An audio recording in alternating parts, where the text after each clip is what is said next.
तुम लोगों ने सीरियसली बहुत सपोर्ट किया था अपनी पिछली वाली वीडियो में। तुम्हारे अच्छे अच्छे कमेंट्स पढ़कर मुझे काफी सपोर्ट मिली है, इसलिए ये वीडियो भी आज जल्दी अपलोड हो गई है।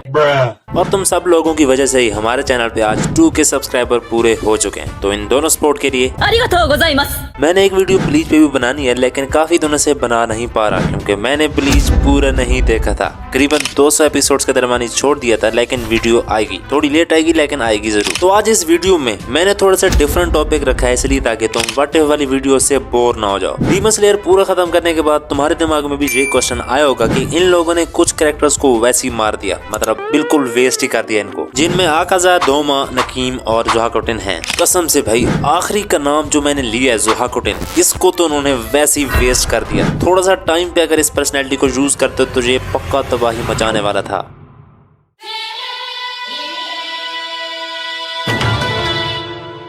तो नंबर 1 से स्टार्ट करते हैं, जो कि है दोमा। भाई राइटर ने इसकी पर्सनैलिटी बनाई ऐसी है, इतना पावरफुल है जो कि किसी से नहीं डरता, इवन मुजान से भी नहीं। लेकिन थोड़ा स्क्रू ढीला होने की वजह से ये अपनी पावर का सही टाइम पे यूज नहीं करता। हर वक्त मजाक के मूड में रहता है, लेकिन कभी कभी ये सीरियस भी हो जाता है। और जब ये सीरियस होता है तो तुम्हें पता है कि ये क्या करता है। लेकिन हर वक्त अपने एनिमी के साथ खेलना ये ठीक नहीं है। अब इसके अनसीरियस बिहेवियर की वजह से इसने शिनोबू को खा लिया था, जिसने 37 kg पॉइजन अपने अंदर रखा हुआ था। और ये पॉइजन 70 टाइम्स ज्यादा होता है एक डीमन को मारने के लिए। तो 37 kg पॉइजन अपने अंदर निकलने के बाद दोमा की हालत तुम देख ही सकते हो कि इसके साथ क्या हुआ था। और अगर ये मिस्टेक उससे ना होती तो ये इतनी आसानी से नहीं मरने वाला था इन दोनों के हाथों से। और अगर ये हर फाइट को सीरियस लेता तो इसने हाशिराज के लिए बहुत बड़ी प्रॉब्लम खड़ी कर लेनी। Number 2, Akaza. ये ऐसा डीमन है जिसको बहुत ज्यादा पसंद किया गया क्योंकि इसमें और कोकोशिबो में वही बैडनेस वाली फीलिंग आती है जो कि हम सारे फैंस को चाहिए। आकाजा भी काफी यूजफुल साबित हो सकता था अगर इसको अपनी मेमोरीज याद ना आती तो, क्योंकि इनकी फाइट में सब कुछ बढ़िया जा रहा था। एक अशीरा था जिसको जख्मी कर दिया और एक आम सा डीमन स्लेयर जिसने इसकी खोपड़ी अलग कर दी थी। इसके बावजूद भी आकाजा फाइट कर रहा था और तांजीरो और ग्यू बिल्कुल हिम्मत हार चुके थे। यहाँ पे मुझे भी लग रहा था कि अगर इसी तरह रहा तो ये दोनों जल्दी मरने वाले हैं। लेकिन आकाजा को अपनी खोई हुई मेमोरीज याद आ गई और मजीद फाइट करने के बजाय वो फ्लाइट कर गया। बस 2 मिनट और रुक जाता तो इन दोनों को उधर ही खत्म कर देना था। और जैसा कि तुम्हें पता है कि आकाजा उसी से लड़ता है जो बहुत ज्यादा स्ट्रॉन्ग हो, तो उसने जहाँ भी पहुंचाना था। वैसे अगर आकाजा ग्यूमी से फाइट करता तो इन दोनों में कौन विनर बनता? कमेंट सेक्शन में अपना आंसर दो। नंबर 3, नकीम। नकीम ऐसे डीमन है जिसने पूरे इन्फिनिटी कैसल को कंट्रोल किया हुआ था और हन तेंगू के मरने के बाद अपर मून 4 की पोजीशन ले ली थी। इससे पहले कि तुम्हें कुछ और बताऊं, इस डीमन की बैक स्टोरी तुम्हें नहीं पता होगी, जो कि बहुत इंटरेस्टिंग है। और हाँ, इसकी ग्योतारो जैसी सैड स्टोरी भी नहीं है। नकीम एक विवा म्यूजिशियन थी और जिसने इससे शादी की हुई थी वो जुए का आदी था और उसने नकीम की ईयरिंग्स और सेविंग भी सारी जुए में लगाई हुई थी। और तो और अपनी लाइफ को कोई इम्प्रूव करने की कोशिश भी नहीं करता था।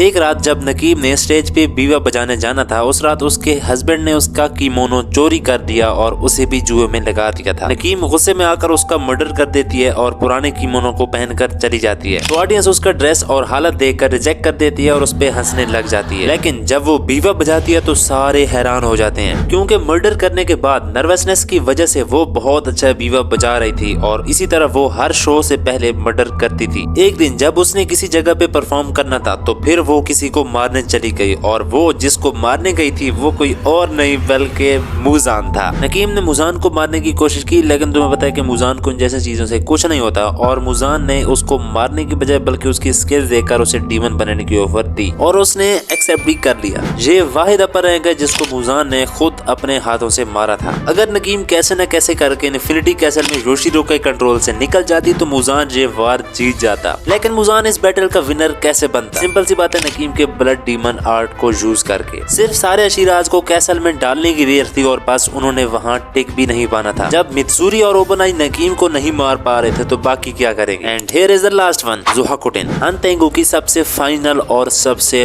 Powerful form. और अगर इस पर्सनैलिटी को थोड़ा सा पहले यूज करता हन तेंगू तो ये आसानी से जीत जाता अगर इसकी मेन बॉडी को कुछ ना होता। और अगर देखा जाए तो वैसे भी इसकी मेन बॉडी सन से एक्सपोज हो ही रही थी, तो मेरे ख्याल में अगर ज़ोहाकुटिन को टाइम मिलता भी तो भी वो मर जाता, क्योंकि यहाँ पे उसकी मेन बॉडी कहीं छुप ही नहीं सकती। और अगर सपोज कि उसकी मेन बॉडी को ढूंढने से पहले ज़ोहाकुटिन अपीयर हो जाता तो उसने उधर ही इन चारों को टपका देना था और बचता सिर्फ मुइचिरो जिसको मेन बॉडी मिलती ना, और वो भी इस ज़ोहाकुटिन से लड़कर मारा जाता। आगे तुम्हें खुद ही पता है कि 2 हशीराज का लॉस और 3 डीमन स्लेयर के मरने पर कॉर्प को कितना नुकसान होता। तो रिजल्ट यही निकला कि अगर इन इन चारों में से कोई भी बचता तो मुजान आसानी से जीत सकता था। मेरे ख्याल में तुम्हें ये वाली वीडियो काफी अच्छी लगी होगी और अगर इसी तरह की वीडियो चाहते हो तो प्लीज कमेंट करो।